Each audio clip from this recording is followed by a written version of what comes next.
संगत जी, सादर प्रणाम। आज हम बात करेंगे प्रारब्ध की उस भ्रांति के बारे में जो हमें कमज़ोर बनाती है और जानेंगे कि शिव सूत्र कैसे हमारे इन सारे बंधनों को काटता है। क्या मनुष्य का जीवन विधाता के कैनवास पर खींची हुई कुछ बेबस लकीरें हैं जिन्हें तथाकथित प्रारब्ध के मजबूत बंधन के चलते बदला नहीं जा सकता? सोचिए, क्या आप वाकई एक हाड़ मांस का लाचार पिंजरा हैं? क्या आपका यह पूरा अस्तित्व किसी अदृश्य ताकत की उंगलियों पर नाचती हुई एक कठपुतली मात्र है? क्या जो दुख या अभाव आज आपके सामने खड़ा है वह किसी पिछली जन्म के कर्मों का कोई ऐसा पुराना हिसाब है जिसे आप पूरी तरह भूल चुके हैं? क्या वाकई जीवन का नियम इतना क्रूर और यांत्रिक है कि वह आपको बस भुगतने के लिए छोड़ दे? संगत जी, पारंपरिक कथावाचकों के उस तथाकथित प्रारब्ध के भ्रम पर सदियों से वे आपको यह विश्वास दिलाते आए हैं कि आप अपने ही कर्मों के बुने जाल में फंसे एक बेबस गुलाम हैं और अपनी गरीबी या लाचारी को भगवान की मर्जी मानकर सहते रहना ही आपका भाग्य है और आप इसे बदल नहीं सकते। बस इसी सोच को अपना अंतिम भाग्य मानकर इंसान अपनी परिस्थितियों के आगे पूरी तरह घुटने टेक देता है। लेकिन संगत जी, इस अज्ञान और लाचारी में जकड़े रहने की आपको कोई ज़रूरत नहीं है, क्योंकि भगवान शिव जो स्वयं पूरी तरह तटस्थ हैं और किसी को दंड या इनाम नहीं देते, उनका शिव सूत्र हमारी इसी मानसिक सुस्ती और भ्रम पर एक ऐसा करारा प्रहार करता है जो आपकी आंखें खोल देगा और भ्रम दूर कर देगा। शिव सूत्र का प्रथम शंखनाद ही आपकी इस गुलामी को खारिज करते हुए घोषणा करता है, चैतन्य महात्मा, अर्थात तुम्हारी आत्मा कोई लाचार कैदी नहीं बल्कि साक्षात परम चेतना यानी शिव स्वरूप है। इस मूल सत्य को स्थापित करने के बाद भगवान शिव हमें समझाते हैं कि यह पूरा संसार किसी बाहरी मुंशी का नहीं बल्कि आपकी अपनी ही चेतना का विस्तार है। तो फिर सवाल उठता है कि अगर हम स्वयं शिव हैं तो ये प्रारब्ध का भूत, यह प्रारब्ध का बंधन और लाचारी हमारे सिर पर कहाँ से आकर बैठ गई?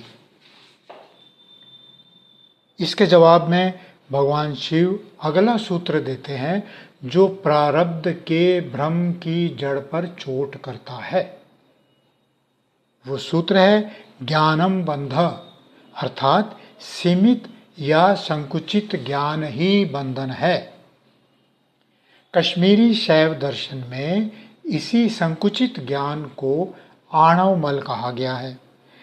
यह तब घटित होता है जब असीम प्रकाश जैसी आत्मा स्वयं को भूलकर भौतिक जगत के प्रभाव में खुद को एक छोटा सा सीमित शरीर मानने लगती है। जैसे ही आप खुद को बूंद मानते हैं, समुद्र का डर आपको सताने लगता है।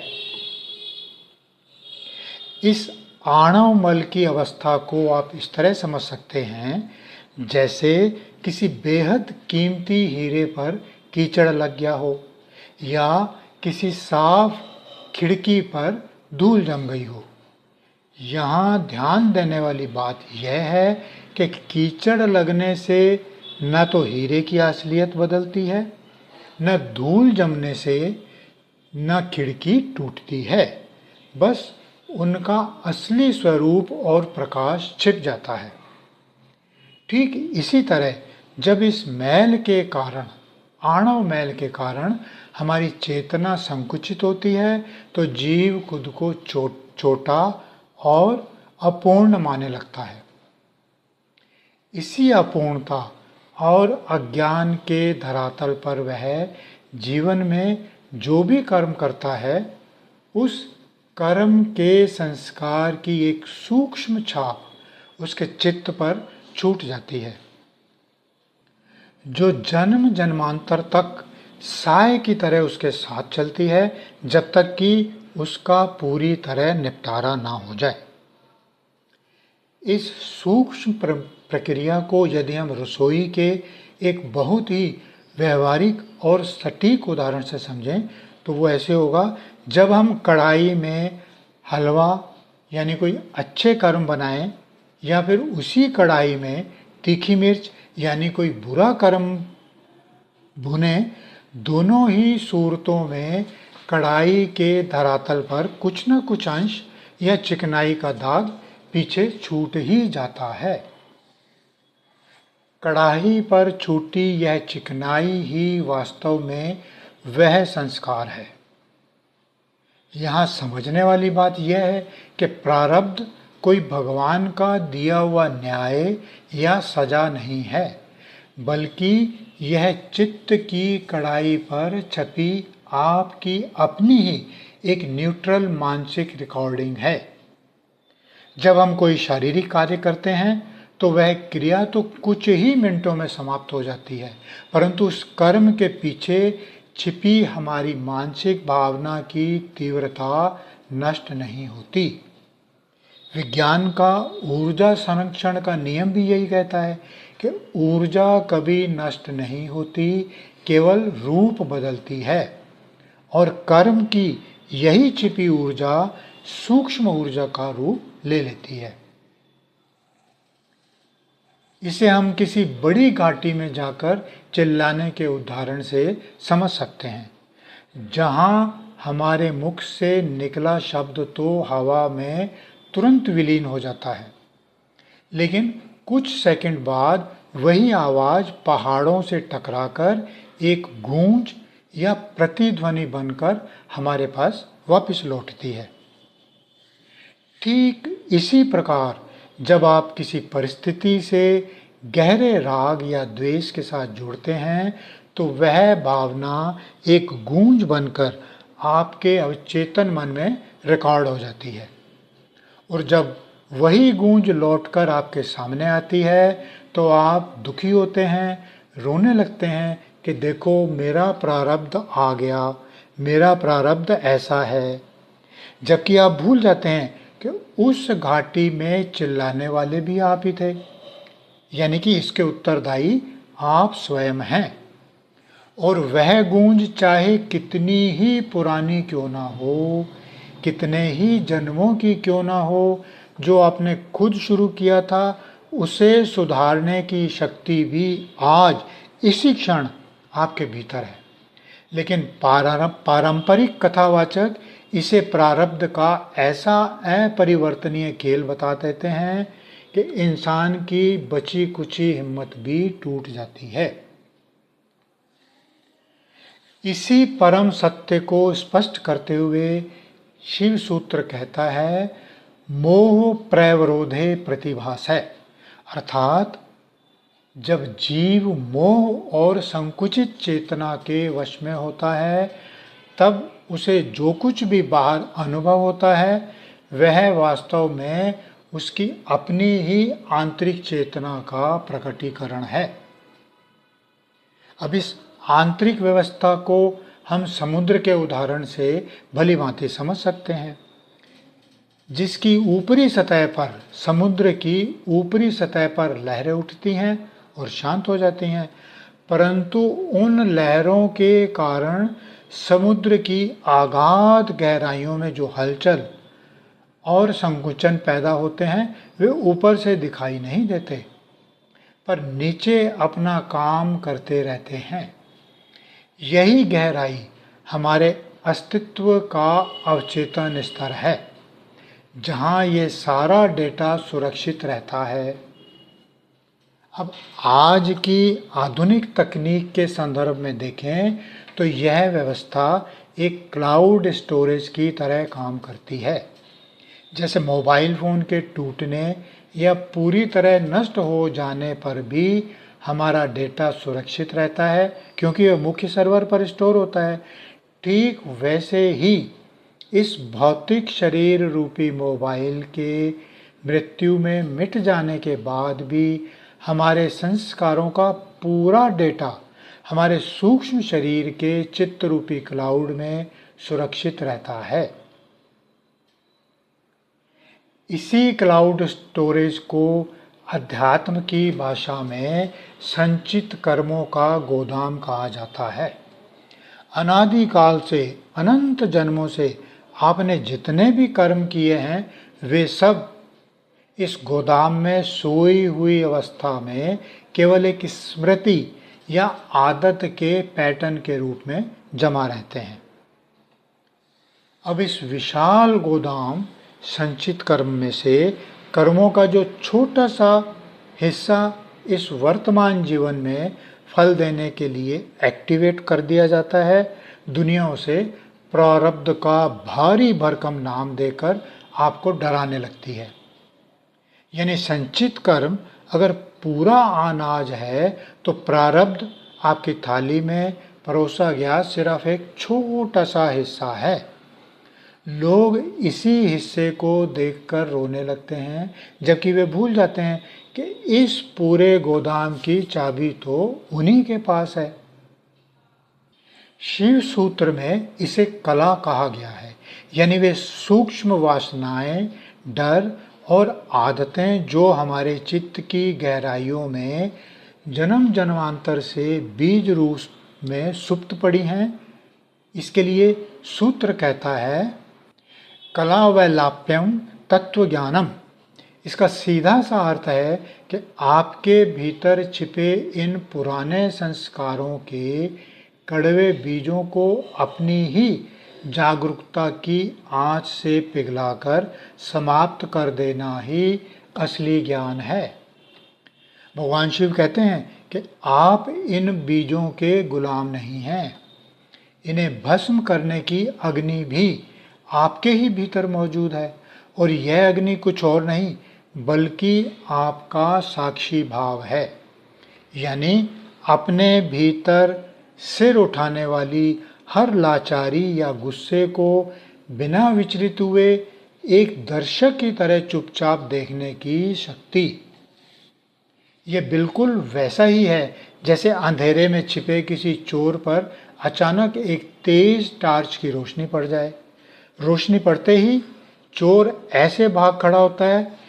ठीक वैसे ही आपकी शुद्ध जागरूकता की इस आंच में जब ये पुराने बीज एक बार जल जाते हैं, भुन जाते हैं, तो फिर आपके जीवन में दोबारा दुख या लाचारी का पौधा बनकर कभी अंकुरित नहीं हो सकते।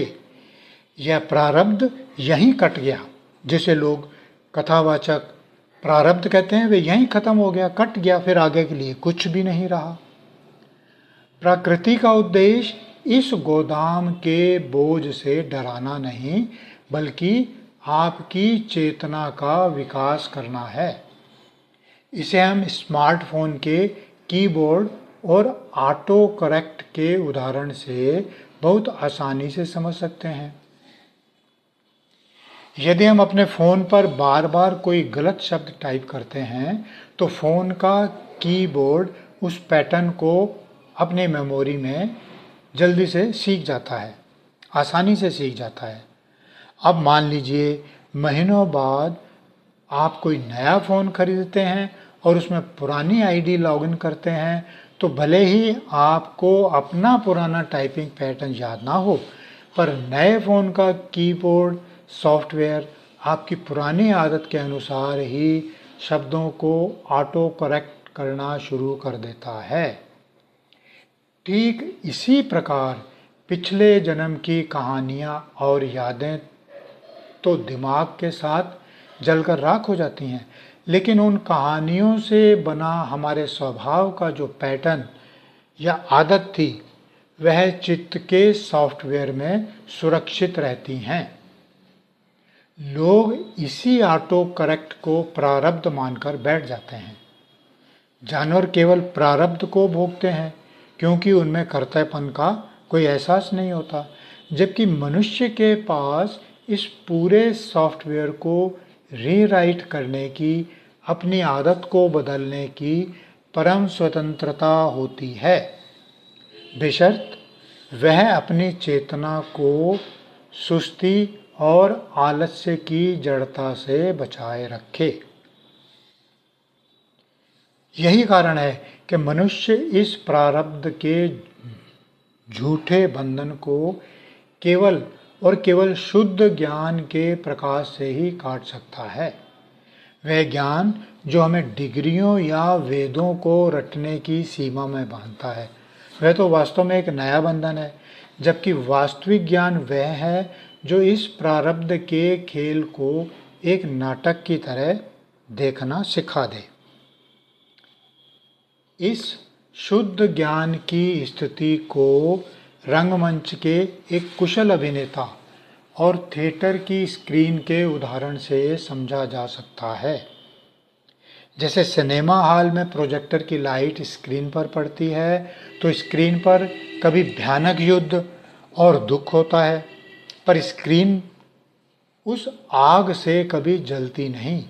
ठीक वैसे ही एक अभिनेता मंच पर राजा हरिश्चंद्र की भूमिका निभाते हुए अपने मृत पुत्र के लिए फूट फूट कर रोता है, परंतु उस परम दुख के बीच भी उसके भीतर यह पक्का बोध लगातार बना रहता है कि यह सब केवल एक नाटक है, मैं वास्तव में रो नहीं रहा हूं।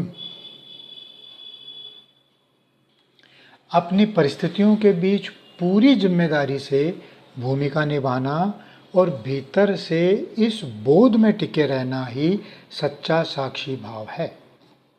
जैसे ही आप साक्षी होते हैं, प्रारब्ध का असर खत्म होने लगता है। इसके लिए शिव सूत्र का सबसे अद्भुत मंत्र हमारे सामने प्रकट होता है। चित्तम मंत्र, अर्थात आपका चित्त ही मंत्र बन जाए। चित्त के मंत्र बनने का अर्थ है कि वह इस भ्रम को छोड़ दे कि मैं भुगत रहा हूं और केवल एक दृष्टा बन जाए। और जैसे ही आप कर्तापन छोड़ते हैं, नए कर्मों के बीज बनने हमेशा के लिए बंद हो जाते हैं। तब साधक की दृष्टि एक पार की सुनार जैसी हो जाती है, जो सोने की अंगूठी, चूड़ी या हार के अलग अलग आकारों के पीछे केवल सोने को ही देखता है। वैसे ही जागृत पुरुष संसार की हर परिस्थिति, सुख दुख के मूल में केवल एक ही परम शिव चेतना को देखता है, जिससे भाग्य की लाचारी का आधार ही समाप्त हो जाता है। जैसे ही साधक को यह शुद्ध ज्ञान घटित होता है, वह संसार के इस महास्वप्न से जाग जाता है। और ठीक उसी तरह जैसे आँख खुलते ही सपने का भयानक डर 1 सेकंड में गायब हो जाता है, वैसे ही इस परम प्रकाश में जागते ही चित्त का पुराना क्लाउड हमेशा के लिए क्रैश हो जाता है। मैं बेबस हूँ, यह भ्रम टूट जाता है और प्रारब्ध तथा संचित के सारे तथाकथित मजबूत बंधन हवा में कपूर की तरह उड़ जाते हैं। संगत जी, लेकिन अब आपके मन में यह व्यवहारिक सवाल उठता है कि एक गृहस्थ इंसान जो रोज दफ्तर जाता है, परिवार पालता है, वह इस परम चेतना के सागर में विलीन कैसे हो? क्या इसके लिए घर बार छोड़ना पड़ेगा? नहीं, बिल्कुल नहीं। भगवान शिव इसके लिए कोई कठिन संन्यास नहीं बताते, बल्कि 3 बहुत ही सरल और व्यवहारिक समाधान देते हैं, जिन्हें अपनाकर आप आज और इसी वक्त से अपने प्रारब्ध के सॉफ्टवेयर को रीराइट कर सकते हैं। तो पहला कदम भगवान शिव कहते हैं, कर्ता से दृष्टा बनिए। जब भी जीवन में कोई संकट या दुख आए तो यह मत कहिए कि मैं लुट गया, मैं बर्बाद हो गया। वहीं रुकिए और खुद से कहिए, यह परिस्थिति चित्त की कढ़ाई पर लगा सिर्फ एक पुराना दाग है जो आज बाहर से आया है। मैं इसे केवल देखूंगा, इसमें डूबूंगा नहीं। और जैसे ही आप देखने वाले बनते हैं, प्रारब्ध की आधी शक्ति हो जाती है, आधी शक्ति खत्म हो जाती है। फिर भगवान शिव दूसरा कदम बताते हैं, राग और द्वेष का विसर्जन। कढ़ाई में नया दाग तब पड़ता है जब हम किसी परिस्थिति से या तो बहुत ज़्यादा नफरत करते हैं या बहुत ज़्यादा चिपक जाते हैं। जो हो रहा है उसे सहजता से स्वीकार कीजिए, अपनी जिम्मेदारी पूरी निभाएं, लेकिन भीतर से उस अभिनेता की तरह रहिए जिसे पता है कि यह सब एक रंगमंच का नाटक है। फिर तीसरा कदम है अपनी सजगता को गहरा करना। रोज कुछ मिनट एकांत में बैठकर अपनी सांसों को या अपने भीतर उठने वाले विचारों को बिना किसी फैसले के देखना शुरू कीजिए। यही वह अभ्यास है जो आपकी खिड़की पर जमी आणव मल यानी अज्ञान की धूल को साफ करता है और आपकी संकुचित चेतना को फिर से असीम सागर बना देता है। जैसे ही आप इन 3 कदमों पर चलना शुरू करते हैं, आपका चित्त शांत होने लगता है। जागृत पुरुष जान लेता है कि वह परिस्थितियों का गुलाम नहीं बल्कि उनका रचयिता है। इस परम स्वतंत्रता को समझने के लिए हमारे संतों ने एक बहुत ही सुंदर आध्यात्मिक कथा कही। सोचिए, एक नमक की बनी हुई छोटी सी पुतली थी जिसका अपना एक आकार था, अपनी एक सीमा थी। एक दिन वह चलते चलते असीम महासागर के तट पर पहुंच गई। जब उसने सागर की विशालता को देखा तो उसने पूछा, हे महासागर, तुम्हारी गहराई क्या है? तुम्हारा वास्तविक स्वरूप क्या है? तो महासागर ने मुस्कुराते हुए उत्तर दिया, अगर तुम मुझे वाकई जानना चाहती हो तो बाहर खड़े होकर मत पूछो, आओ एक बार मुझ में उतर कर तो देखो। तो वह नमक की पुतली जैसे ही महासागर की गहराइयों में उतरी, वह धीरे धीरे घुलने लगी। जैसे जैसे वह घुल रही थी, उसका अपना सीमित आकार, उसकी अपनी सीमाएं मिट रही थीं। और जैसे ही वह पूरी तरह विलीन हुई, उसका ये पूछने वाला अहंकार भी समाप्त हो गया कि महासागर क्या हैं, क्योंकि अब वह खुद ही महासागर बन चुकी थी। अब उसका अपना कोई अलग अस्तित्व या प्रारब्ध नहीं था। सागर का वैभव अब उसका अपना वैभव था। ठीक इसी प्रकार जब मनुष्य का यह भ्रम कि मैं एक छोटा सा लाचार जीव हूँ उस परम चेतना के सागर में विलीन हो जाता है, तब प्रारब्ध का ये झूठा डर हमेशा के लिए टूट जाता है। झूठा डर खत्म हो जाता है। वह जान लेता है कि सुख दुख की ये लहरें तो सिर्फ ऊपरी सतह पर आ जा रही हैं, जबकि वह स्वयं अगाध सागर है जिसे कोई भाग्य हिला नहीं सकता। इसी परम आत्मबोध की गूंज में सारा द्वैत हमेशा के लिए समाप्त हो जाता है। लाचारी के सारे मिथक भस्म हो जाते हैं।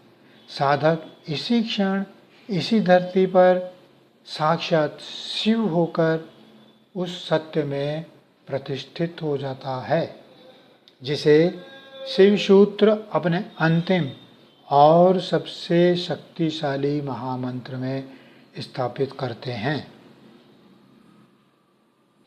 भैरव परमो धर्म, अर्थात अपनी अंतर्निहित परम शिव चेतना भैरव रूप के असीम सागर में सदा के लिए विलीन और प्रतिष्ठित हो जाना ही मनुष्य का एकमात्र और सर्वोच्च धर्म है।